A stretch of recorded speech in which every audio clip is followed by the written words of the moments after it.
मरने के बाद आत्मा का क्या होता है? आत्मा धरती पर 13 दिन तक क्या करती है? क्या यमलोक जाती है आत्मा या धरती पर ही रहती है? जान इस वीडियो में। और ये वीडियो अच्छी लगे तो वीडियो को सब्सक्राइब और चैनल को लाइक जरूर करना। चलो शुरू करते हैं। मृत्यु के बाद आत्मा की यात्रा। अध्याय 3। मृत्यु के क्षण का अनुभव। मृत्यु का समय, मृत्यु का क्षण हर इंसान के लिए सबसे गहरा और रहस्यमय पल होता है। जिस शरीर के साथ आत्मा ने बचपन, युवावस्था और बुढ़ापा जिया, उसी शरीर से उसे विदा लेनी पड़ती है। यह पल अत्यंत संवेदनशील होता है। शरीर धीरे धीरे अपनी शक्ति खो देता है। पहले हाथ पांव शिथिल हो जाते हैं, फिर आंखों की रोशनी मंद पड़ने लगती है, कान सुनना बंद करने लगते हैं, हृदय की गति धीमी हो जाती है। अंततः प्राण ऊर्जा, जीवन शक्ति धीरे धीरे शरीर को छोड़ देती है। 3.2 प्राणों का निकलना। हमारे शरीर में 5 प्रकार की जीवन ऊर्जा होती है: प्राण, अपान, व्यान, समान और उदान। प्राण श्वास प्रश्वास से जुड़ा है। अपान नीचे की ओर जाने वाली ऊर्जा है, त्याग की क्रिया है। व्यान पूरे शरीर में रक्त और ऊर्जा का संचार करता है। समान भोजन को पचाता है। उदान आत्मा को शरीर से बाहर निकालने का कार्य करता है।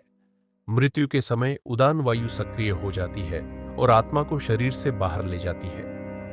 3.3 अंतिम विचार की महत्ता। शास्त्र कहते हैं कि मृत्यु के समय मनुष्य का जो अंतिम विचार होता है, उसी के अनुसार आत्मा को अगला जन्म मिलता है। यदि मृत्यु के समय मन में भगवान का स्मरण है तो आत्मा ऊंची गति पाती है। यदि मन संसार की इच्छाओं में डूबा है तो आत्मा पुनः जन्म लेती है। इसलिए कहा गया है, जैसा स्मरण वैसी गति। 3.4 मृत्यु के बाद का पहला अनुभव। जब आत्मा शरीर छोड़ती है तो कुछ क्षण तक वह भ्रमित रहती है। उसे लगता है कि वह अभी भी शरीर में है। वह अपने परिजनों को देखती है, उनके रोने धोने की आवाज सुनती है, पर वे उसे देख नहीं पाते।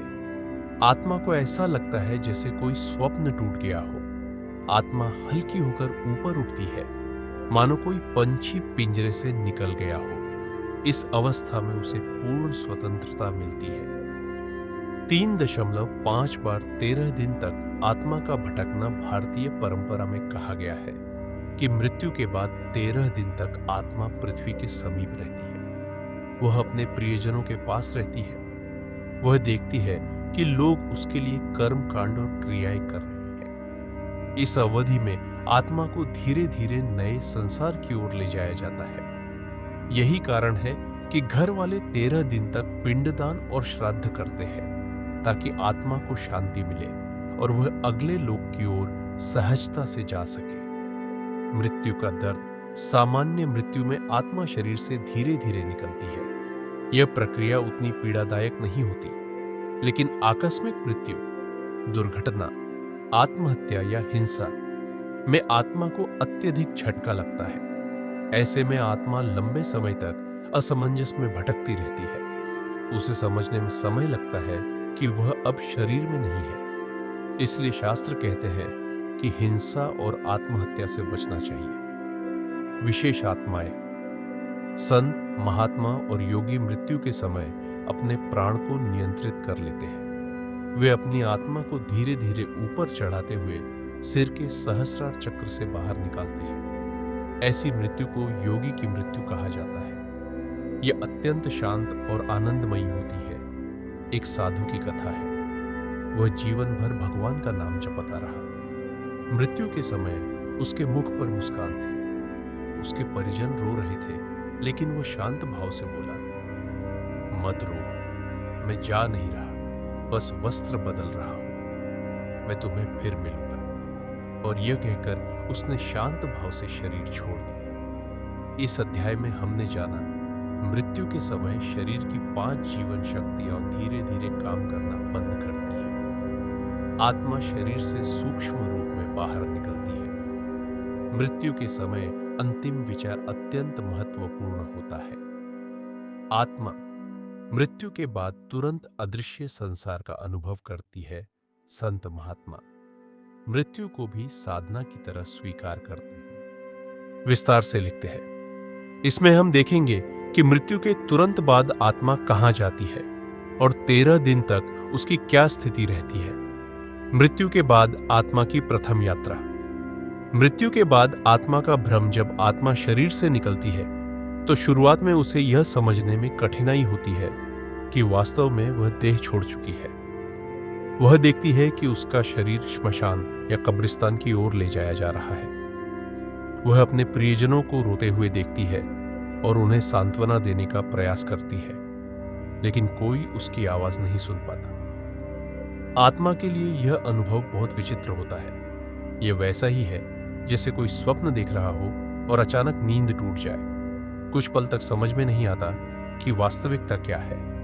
सूक्ष्म शरीर का सक्रिय होना, अब आत्मा स्थूल शरीर से अलग हो चुकी है, लेकिन वह अकेली नहीं है। उसके साथ उसका सूक्ष्म शरीर, मन, बुद्धि, संस्कार और अहंकार भी है। सूक्ष्म शरीर ही आत्मा को अनुभव कराता है। उसी के आधार पर आत्मा को आगे की यात्रा तय करनी होती है। इसलिए कहा गया है कि मृत्यु के बाद आत्मा वही अनुभव करती है जो उसके भीतर की प्रवृत्ति और कर्मों ने संचित किया है। 13 दिनों की यात्रा। हिंदू परंपरा में कहा गया है कि मृत्यु के बाद आत्मा को 13 दिन तक पृथ्वी के आसपास रहना पड़ता है। यह समय आत्मा के लिए अत्यंत महत्वपूर्ण है। इन 13 दिनों में आत्मा 3 अवस्थाओं से गुजरती है। पहले 3 दिन मोह और बंधन का समय। आत्मा अपने घर परिवार के आसपास रहती है। उसे अपने प्रियजनों से बिछड़ने का दुख होता है। यदि वह सांसारिक वस्तुओं से अत्यधिक जुड़ी हुई है तो वह बहुत बेचैन रहती है। चौथे से 10वें दिन तक स्थिति का बोध। आत्मा धीरे धीरे समझने लगती है कि अब वह शरीर में नहीं है। वह देखती है कि परिजन उसके लिए पिंडदान और तर्पण कर रहे हैं। यदि परिवार श्रद्धा और प्रेम से ये कर्मकांड करता है तो आत्मा को शांति और बल मिलता है। 11वें से 13वें दिन तक नए मार्ग की तैयारी। अब आत्मा धीरे धीरे अपनी आगे की यात्रा के लिए तैयार होती है। यमदूत या देवदूत उसके पास आते हैं और उसे आगे ले जाने की तैयारी करते हैं। 13वें दिन आत्मा पूरी तरह से अपने अगले लोक की ओर प्रस्थान करती है। पिंडदान और श्राद्ध का महत्व। लोग अक्सर सोचते हैं कि पिंडदान और श्राद्ध केवल परंपरा है, लेकिन इसके पीछे गहरा आध्यात्मिक कारण है। पिंडदान से आत्मा को आवश्यक ऊर्जा और आहार मिलता है। श्राद्ध से आत्मा को अपने बंधनों से मुक्त होने में सहायता मिलती है। परिवार के प्रेम और श्रद्धा से आत्मा को शांति मिलती है। यदि परिवार ये कर्मकांड नहीं करता तो आत्मा को अपनी यात्रा में कठिनाई हो सकती है। आत्मा की अनुभूति। इन 13 दिनों में आत्मा कई अनुभव करती है। उसे हल्कापन और स्वतंत्रता का अनुभव होता है। कभी कभी उसे अकेलापन भी लगता है क्योंकि प्रियजन उसे देख नहीं पाते। यदि आत्मा बहुत पुण्यवान है तो उसे प्रकाश और शांति का अनुभव होता है। यदि आत्मा पापों से बोझिल है तो उसे डर और बेचैनी का अनुभव होता है। आकस्मिक मृत्यु की आत्माएं। जो आत्माएं अचानक मृत्यु, दुर्घटना, आत्महत्या, हत्या आदि से गुजरती है, उनके लिए यह समय और भी कठिन होता है। वे अचानक शरीर छोड़ देती हैं और तैयार नहीं रहती, इसलिए वे अधिक समय तक भटक सकती हैं। इनके लिए परिवार द्वारा किया गया जप, पाठ और दान अत्यंत सहायक होता है। योगी और भक्त आत्मा। जो लोग जीवन भर ईश्वर का स्मरण करते हैं, उनके लिए मृत्यु और 13 दिन की यात्रा बहुत शांतिपूर्ण होती है। उन्हें मोह का बंधन नहीं होता। वे सीधे प्रकाश की ओर आकर्षित होते हैं। कई बार उनकी आत्मा तुरंत ऊंचे लोक में पहुंच जाती है और यमदूत उन्हें छू भी नहीं पाते। कथा उदाहरण। एक पुरानी कथा है।